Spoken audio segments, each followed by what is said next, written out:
देश दिवाली के पूजन की तैयारी कर रहा है, तब हम आपको ये भी बताना चाहते हैं कि जब त्रेता युग में भगवान श्री राम 14 सालों का वनवास पूरा करके अयोध्या लौटे थे, तब अयोध्या में क्या क्या हुआ था। रामायण के अनुसार जब हनुमान जी ने नंदीग्राम जाकर भरत को ये शुभ समाचार दिया कि भगवान श्री राम, लक्ष्मण और सीता जी अयोध्या की ओर प्रस्थान कर रहे हैं, तब भरत ने नंदीग्राम से अयोध्या पहुंचकर सभी नगरवासियों को इसकी सूचना देने का आदेश जारी किया। और इसके बाद अयोध्या का कण कण भगवान राम की प्रतीक्षा से प्रफुल्लित हो गया।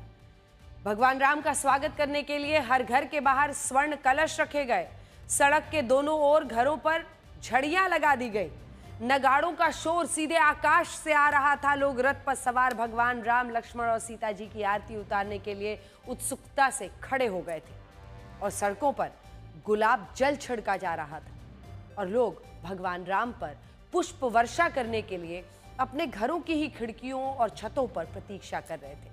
और भगवान राम का वनवास पूर्ण होने पर पूरी अयोध्या नगरी दीपों से जैसे जगमगा रही थी और इस दृश्य को देखकर ऐसा लग रहा था कि भगवान राम के शक्ति रूपी प्रकाश से अयोध्या सोने के समान चमक रही हो। और ये दिवाली त्रेता युग में तब मनाई गई थी जब भगवान राम 14 वर्षों का वनवास पूर्ण करके अपनी जन्मभूमि पर वापस लौट रहे थे। दिवाली पर एक बार फिर से अयोध्या में भव्य आयोजन हो रहा है। इस बार दीपोत्सव को पहले में ज्यादा शानदार बनाने की तैयारी की गई है। कैसे? 18 अक्टूबर से 20 अक्टूबर तक अयोध्या में दीपोत्सव 2025 मनाया जा रहा है, जिसके तहत अयोध्या में 22 झांकियां निकाली जाएंगी और इसके अलावा 5 देशों रशिया, इंडोनेशिया, थाईलैंड, श्रीलंका और नेपाल की रामलीलाओं का मंचन भी किया जाएगा। इस बार के दीपोत्सव को यादगार बनाने के लिए कुछ नया ट्राई किया गया है और इसके तहत इन सभी देशों के कलाकार हों, भारतीय कलाकारों के साथ वो मिलकर रामायण के अलग अलग हिस्सों का मंचन करेंगे। सिर्फ यही नहीं, इस बार भगवान राम की यात्रा में 100 बच्चों की वानर सेना तैयार की गई है, जो विशेष तौर पर बनाए गए पुष्पक विमान से उतरकर राम की पैड़ी तक जाएगी। पिछले 9 वर्षों में अयोध्या में भव्य दीपावली का आयोजन किया जा रहा है और इस बार भी दीपावली के उत्सव में कोई कसर नहीं रखी गई। अब हम आपको अयोध्या के दीपोत्सव 2025 की तैयारियां जरा दिखाते हैं।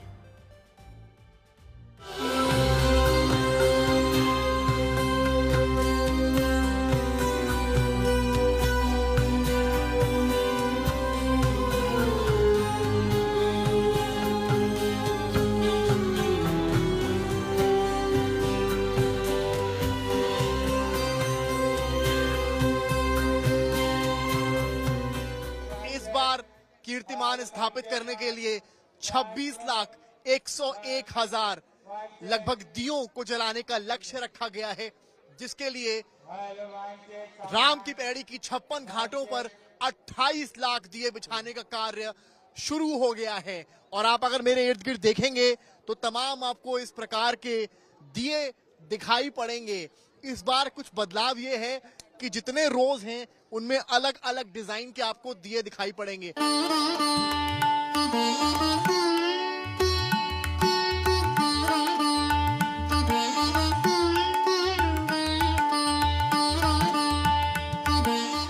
इस बार राम की पैड़ी पर दियों के अलावा पुष्पक विमान और रथ भी लगाया गया है। सबसे आकर्षक जो लोगों को कर रहा है वो है पुष्पक विमान, जो सेल्फी पॉइंट भी इस समय बन गया है। सामने आपको कई राजा महाराजा दिखाई पड़ रहे हैं जो कि सबसे पहले यहाँ पर स्वागत के लिए खड़े हैं अयोध्या में, जब रामचंद्र माता सीता के साथ आ रहे हैं।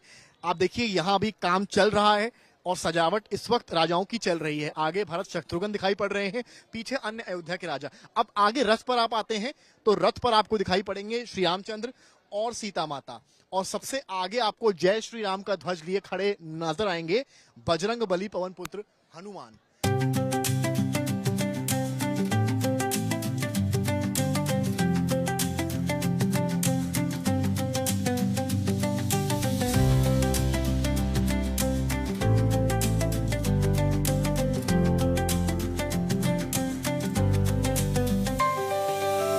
ये बताइए आप लोग यहाँ पर क्या दर्शाया गया है, किस तरीके की डिजाइन है?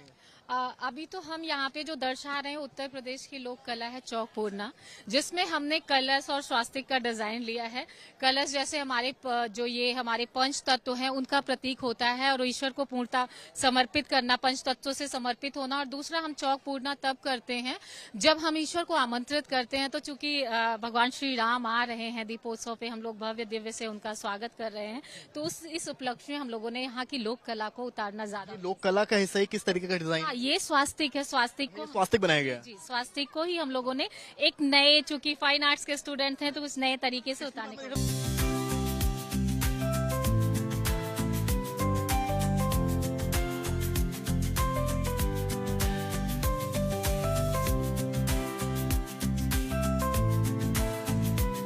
अब की दिवाली श्री राम मंदिर की स्वर्ण शिखर वाली। सर्वाधिक मैं मुस्लिम समाज को हैप्पी दिवाली कहता हूँ और 5 दिए आप भी अपने घर पर जलाएं। सजी नगरिया है ये सारी, नाच गावे नर नारी।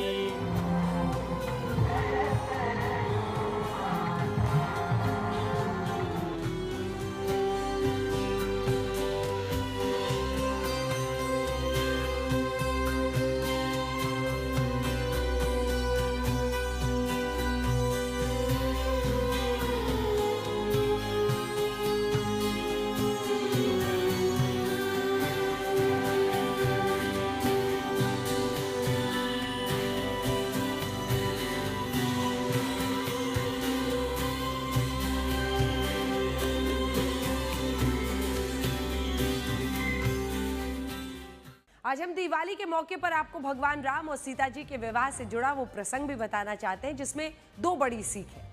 पहली बात, पति पत्नी के बीच अहंकार नहीं होना चाहिए, और दूसरा, पति पत्नी के रिश्ते में एक दूसरे के प्रति समर्पण होना चाहिए।